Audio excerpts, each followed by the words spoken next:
दाऊद इब्राहिम, हाजी मस्तान, करीम लाला और अब लॉरेंस बिश्नोई।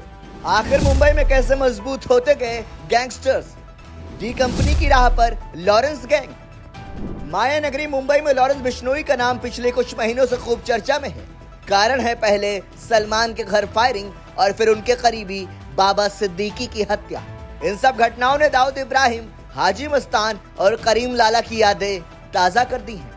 जैसे इस समय लॉरेंस का खौफ मुंबई में है, ठीक इसी तरह इन गैंगस्टर्स का भी कभी बोलबाला हुआ करता था। लेकिन कैसे गैंगस्टर्स माया नगरी में अपना सिक्का जमाते हैं, आइए एक नजर डालते हैं।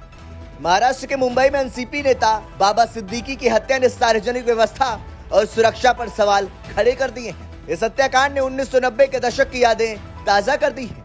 वो एक दौर था जब ऐसे आपराधिक गिरोहों की गुंडागर्दी मुंबई में बहुत आम बात थी। एक दशक तक शहर पर शासन करने वाले नामी गैंगस्टर द्वारा जबरन वसूली वाले कॉल के डर से महानगर के अमीर और प्रसिद्ध लोग कोई भी त्योहार तक नहीं मना सकते थे। जब तक पुलिस ऐसे अपराधियों को मार न डाले तब तक वो डर के साए में जिया करते थे। फिर 1999 में आया महाराष्ट्र संगठित अपराध नियंत्रण अधिनियम यानी मकोका कानून। मकोका कानून उस वक्त विशेष रूप से गिरोहों की हिंसक नापाक गतिविधियों को नियंत्रित करने के लिए लाया गया था। कानून आने के बाद बेशक पुलिस द्वारा अपराधियों के एनकाउंटर की घटनाओं में कमी आने लगी, लेकिन इन पर एक्शन जरूर तेज हो गया था। गैंगस्टर्स बड़ी हस्तियों को टारगेट कर उनसे पैसा वसूलते थे। इन्हीं पैसों से फिर गैंगस्टर्स अपनी गैंग का खर्चा चलाते थे। लेकिन कानून जब और सख्त हुआ तो अपराधियों में भी थोड़ा खौफ दिखने लगा। एक रिपोर्ट के मुताबिक मुंबई के आपराधिक गिरोहों ने फिर अवैध शराब, गैम्बलिंग, सोना चांदी, रसायन, बॉल बियरिंग और नशीले पदार्थों की तस्करी शुरू कर दी। लेकिन आम जनता की नजरों में उनकी रॉबिन हुड छवि बन गई थी, क्योंकि गैंगस्टर शहरवासियों के लिए गणपति पूजा का आयोजन करना, बीमारों और विकलांगों को चिकित्सा सहायता प्रदान करना और जरूरतमंदों को वित्तीय सहायता देते थे। लोग इस कारण ऐसे गैंगस्टर से काफी प्रभावित भी थे। वो जानते थे कि चाहे गैंगस्टर्स कुछ भी काम कर रहे हों, लेकिन उनके लिए वो बुरे वक्त में मदद जरूर करेंगे। बेरोजगारों को अपनी गैंग में करते थे भर्ती। उस वक्त ऐसा भी दौर था जब शहर में बेरोजगार युवा काफी थे, नौकरी थी नहीं और जीवन यापन के लिए पैसों का भी जुगाड़ हो पाना मुश्किल था।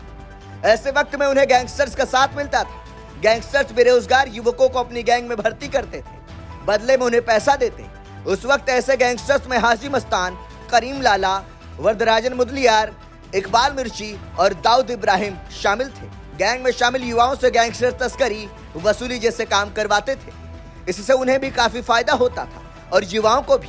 साथ ही गैंग की पावर भी इससे काफी हद तक बढ़ जाती थी। रियल एस्टेट में भी एंट्री। बाद में फिर गैंगस्टर्स रियल एस्टेट की ओर बढ़ गए, क्योंकि भूमि की कमी से जूझ रहे मुंबई में यह बेहद लाभदायक व्यवसाय था। एक भूमि विवाद को निपटाने में सिविल अदालतों में लगभग 20 साल लग जाते हैं, लेकिन गैंगस्टरों की कंगारू अदालतों में 20 दिन से भी कम समय लगता था। व्यवसायी, बिल्डर और राजनेता हिसाब किताब बराबर करने के लिए उनसे संपर्क करते थे, जिससे संगठित अपराध में तेजी आई। अगर विवादित पक्ष बेंच पर नहीं आता तो उन्हें बंदूकों की नोक पर धमकाया जाता। दुबई भाग गया दाऊद इब्राहिम। ये गैंगस्टर फिर और भी बड़े लेवल पर व्यवसायियों, फिल्मी हस्तियों और उद्योगपतियों से वसूली करने लगे। उन्हें सुरक्षा मुहैया करवाने के नाम पर उनसे पैसा ऐंठते। प्यार से बात बनी तो ठीक, नहीं तो वो धमकाकर उनसे पैसा ऐंठते थे। बाबरी मस्जिद विवाद के बाद मुंबई के गिरोहों ने सांप्रदायिक सुर अपना लिया। दाऊद के गिरोह का सदस्य छोटा राजन अलग हो गया और उसने धर्म के आधार पर अपना खुद का अपराध सिंडिकेट बनाया। जहां दाऊद इब्राहिम दुबई और बाद में पाकिस्तान भाग गया, वहीं छोटा राजन बार बार अपना ठिकाना बदलता रहा, जब तक कि उसे 2015 में इंडोनेशिया से गिरफ्तार नहीं कर लिया गया। धीरे धीरे बाकी गैंगस्टर्स का भी रुतबा फीका पड़ गया तो किसी की मौत हो गई। अब लॉरेंस गैंग मुंबई में एक्टिव। इनका दौर खत्म हुआ तो अब लॉरेंस बिश्नोई जैसे गैंग यहाँ एक्टिव हो गए। बेशक लॉरेंस बिश्नोई इस वक्त गुजरात के अहमदाबाद जेल में बंद है, फिर भी उसका गैंग एक्टिव है। गैंग में 700 से ज्यादा शूटर्स हैं। 11 राज्यों और 6 देशों में बिश्नोई गैंग खुलेआम वारदातों को अंजाम देता है। एक थ्योरी की माने तो लॉरेंस को पावरफुल नेताओं का समर्थन भी प्राप्त है। साथ ही कनाडा कनेक्शन भी उसे भारत में ऐसी वारदातों को अंजाम देने की आजादी देता है। कनाडा से इस गैंग को लॉरेंस के खास गुर्गे ऑपरेट करते हैं। गोल्डी बराड़, रोहित गोदारा और अनमोल बिश्नोई जैसे लॉरेंस के खास गुर्गे गैंग को चलाते हैं। डी कंपनी की राह पर लॉरेंस गैंग। बीते 12 अक्टूबर को मुंबई में एनसीपी नेता बाबा सिद्दीकी की हत्या में भी लॉरेंस गैंग का नाम सामने आया। वैसे अभी इस बात की पुष्टि नहीं हुई है, लेकिन पुलिस इस गैंग की संलिप्तता के पुख्ता सबूत जुटाने में लगी हुई है। खैर जो भी हो, लेकिन सलमान खान के घर के फायरिंग के बाद बाबा सिद्दीकी की हत्या से ऐसा लग रहा है कि माया नगरी में लॉरेंस गैंग फिर से डी कंपनी जैसा दबदबा बनाना चाह रहा है। ब्यूरो रिपोर्ट, संदेश वाहक।